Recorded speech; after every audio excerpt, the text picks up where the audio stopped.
ദൈവത്തിൻ്റെ അതിപരിശുദ്ധ നാമം മഹത്വപ്പെടുമാറാവട്ടെ. ഇന്നത്തെ ചിന്തയ്ക്കായി തിരഞ്ഞെടുത്തിരിക്കുന്ന വേദഭാഗം അപ്പോസ്തലനായ വിശുദ്ധ പൗലോസ് കൊരിന്ത്യർക്ക് എഴുതിയ 1-ാം ലേഖനം 15-ാം അധ്യായം അതിൻ്റെ 45-ാമത്തെ വാക്യം.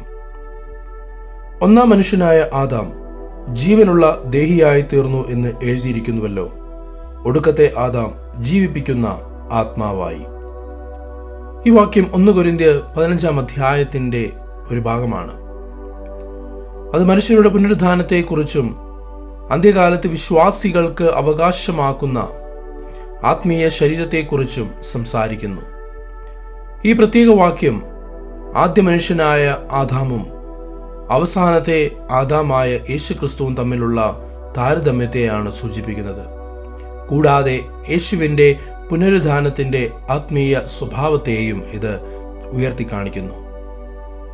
എന്ന് എഴുതിയിരിക്കുന്നുവല്ലോ എന്ന ഒരു പരാമർശം ഇവിടെ നമുക്ക് കാണാൻ കഴിയുന്നു. പൗലോസ് തൻ്റെ വാദത്തെ പിന്തുണയ്ക്കുന്നതിനായി മുൻകാല തിരുവെഴുത്തുകളിൽ നിന്ന് ഇവിടെ സംസാരിക്കുകയാണ്. പഴയ നിയമ തിരുവെഴുത്തുകളെ പരാമർശിക്കുവാൻ ഈ പദപ്രയോഗം പൗലോസ് പലപ്പോഴും ഉപയോഗിക്കുന്നുണ്ട്. ഈ സാഹചര്യത്തിൽ പൗലോസ് ഉൽപ്പത്തി പുസ്തകം 2-ാം അധ്യായം അതിൻ്റെ 7-ാം വാക്യത്തെയും പരാമർശിച്ചിട്ടുണ്ടാകാം എന്ന് നമുക്ക് വിശ്വസിക്കാം. ദൈവമായ കർത്താവ് നിലത്തെ പൊടി കൊണ്ട് മനുഷ്യനെ സൃഷ്ടിച്ച് അവൻ്റെ നാസാരന്ധ്രങ്ങളിൽ ജീവശ്വാസം നിശ്വസിച്ചു. മനുഷ്യൻ ജീവനുള്ള ആത്മാവായി. ഈ ഭാഗം പരാമർശിക്കുന്നതിലൂടെ പൗലോസ് ആദാമിൻ്റെ സൃഷ്ടിയും അവസാന ആദാമായി യേശുവിൻ്റെ സൃഷ്ടിയും തമ്മിലുള്ള ബന്ധം സ്ഥാപിക്കുകയാണ്. ഈ വാക്യം ജീവനുള്ള ദേഹിയാക്കിയ ആദ്യ മനുഷ്യനായ ആദാമിനെയും ത്വരിതപ്പെടുത്തുന്ന ആത്മാവാക്കി മാറ്റിയ അവസാനത്തെ ആദത്തെയും തമ്മിൽ താരതമ്യം ചെയ്യുന്നുണ്ട്. യേശുവിൻ്റെ പുനരുത്ഥാനത്തിൻ്റെ പരിവർത്തന സ്വഭാവത്തെ എടുത്തു കാണിക്കുന്നതിനാൽ ഈ സംയോജനം വളരെ പ്രാധാന്യമർഹിക്കുന്നു. ആദാം ആദ്യ മനുഷ്യൻ എന്ന നിലയിൽ മനുഷ്യ രാശിയുടെ സ്വാഭാവികവും ഭൗമികവുമായ അസ്തിത്വത്തെ ഉൾക്കൊള്ളുന്ന ഒരു ജീവനുള്ള ആത്മാവായി സൃഷ്ടിക്കപ്പെട്ടു. നേരെ മറിച്ച് അവസാനത്തെ ആദാം എന്ന നിലയിൽ യേശു അവൻ്റെ പുനരുത്ഥാനത്തിൻ്റെ ആത്മീയവും ജീവദായകവുമായ സ്വഭാവത്തെ പ്രതീകപ്പെടുത്തുന്ന ഒരു ദ്രുതഗതിയിലുള്ള ആത്മാവാക്കി തീർത്തു. ജീവനുള്ള ആത്മാവിൽ നിന്ന് ത്വരിതപ്പെടുന്ന ആത്മാവിലേക്കുള്ള ഈ പരിവർത്തനം യേശു തൻ്റെ പുനരുത്ഥാനത്തിലൂടെ മനുഷ്യരാശിയിലേക്ക് കൊണ്ടുവന്ന ആത്മീയ വീണ്ടെടുപ്പിനും പുതിയ ജീവിതത്തിനും വളരെയധികം ഊന്നൽ നൽകുന്നു. വീണ്ടെടുപ്പ്, പരിവർത്തനം, ആത്മീയ നവീകരണം എന്നീ വിഷയങ്ങൾ ഈ ഭാഗത്തിൻ്റെ കേന്ദ്രമാണ്. മരണത്തിനെതിരായ വിജയത്തിൻ്റെയും വിശ്വാസികളുടെ പുനരുത്ഥാനത്തിൻ്റെ വാഗ്ദാനത്തിൻ്റെയും വിശാലമായ പ്രമേയത്തെക്കുറിച്ച് ഇത് സംസാരിക്കുന്നു. യേശുവിൻ്റെ പുനരുത്ഥാനത്തിലൂടെ വിശ്വാസികൾക്ക് ആത്മീയ പുനർജന്മം അനുഭവിക്കുവാനും നിത്യജീവന്റെ വാഗ്ദത്തം സ്വീകരിക്കുവാനും കഴിയും. ഈ വാക്യത്തിൻ്റെ ചരിത്രപരവും സാംസ്കാരികവുമായ സന്ദർഭം അതിൻ്റെ പ്രാധാന്യം മനസ്സിലാക്കുവാൻ വളരെ പ്രധാനപ്പെട്ടതാണ്.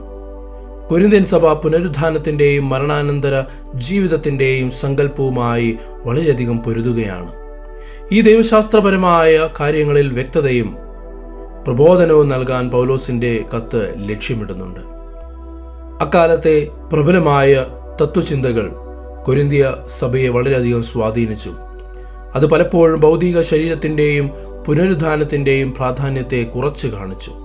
പ്രതികരണമായി പൗലോസ് പുനരുത്ഥാനത്തിൻ്റെ ആത്മീയ യാഥാർത്ഥ്യത്തെയും വിശ്വാസികളുടെ ശരീരത്തെ ഒരു ആത്മീയ രൂപത്തിലേക്ക് പരിവർത്തനം ചെയ്യുന്നതിനെയും ഇവിടെ ഊന്നിപ്പറയുന്നുണ്ട്.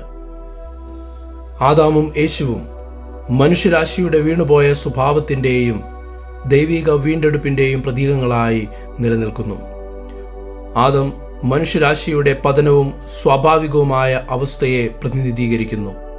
അതേസമയം യേശു തൻ്റെ പുനരുത്ഥാനത്തിലൂടെ വിശ്വാസികൾക്ക് സ്വീകരിക്കുവാൻ കഴിയുന്ന ആത്മീയ പുനഃസ്ഥാപനത്തെയും പുതിയ ജീവിതത്തെയുമാണ് പ്രതിനിധീകരിക്കുന്നത്. 1 കൊരിന്ത്യർ 15:45 അഗാധമായ ദൈവശാസ്ത്രപരമായ പ്രാധാന്യത്തെ ഉൾക്കൊള്ളുന്നുണ്ട്. അവസാനത്തെ ആദാമായി യേശു കൊണ്ടുവന്ന ആത്മീക പരിവർത്തനത്തിനും വീണ്ടെടുപ്പിനും ഇവിടെ പ്രാധാന്യം നൽകുകയാണ്. ആദാമും യേശുവും തമ്മിലുള്ള വൈരുദ്ധ്യത്തിലൂടെ മരണത്തിനെതിരായ വിജയവും വിശ്വാസികൾക്കുള്ള പുനരുദ്ധാനത്തിൻ്റെ വാഗ്ദാനവും പൗലോസ് ഇവിടെ ഈ വാക്യത്തിലൂടെ നമുക്ക് കാണിച്ചു തരുന്നു. ഈ വാക്യം മരണാനന്തര ജീവിതത്തെയും പുനരുദ്ധാനത്തിൻ്റെ സ്വഭാവത്തെയും കുറിച്ചുള്ള കൊരിന്ത്യൻ സഭയുടെ ആശങ്കകളെ അഭിസംബോധന ചെയ്യുന്നു.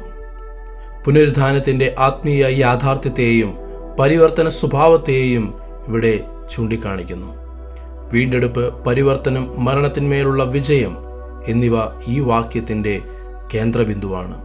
അത് വിശ്വാസികൾക്ക് നിത്യജീവന്റെ പ്രത്യാശയും ഉറപ്പു നൽകുന്നു. ഈ വചനങ്ങളാൽ ദൈവം നിങ്ങളെ ഓരോരുത്തരെയും അനുഗ്രഹിക്കുമാറാവട്ടെ. ആമേൻ.